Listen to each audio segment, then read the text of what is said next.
Hi everyone, today I'm going to show you how to make matcha with an electric whisk.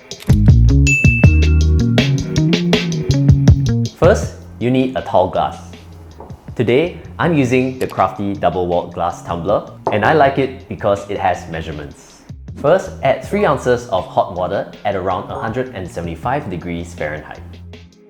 So don't use boiling water, because boiling water will make your matcha bitter. Now, add 3 grams of matcha powder.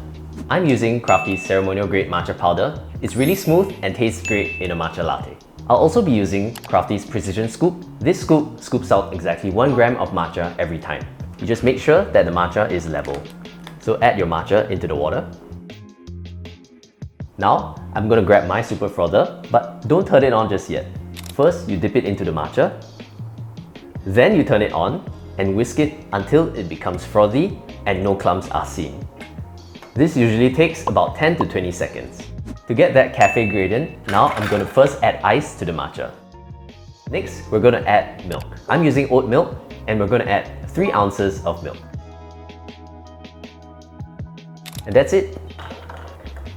Whoa, that's a real gradient.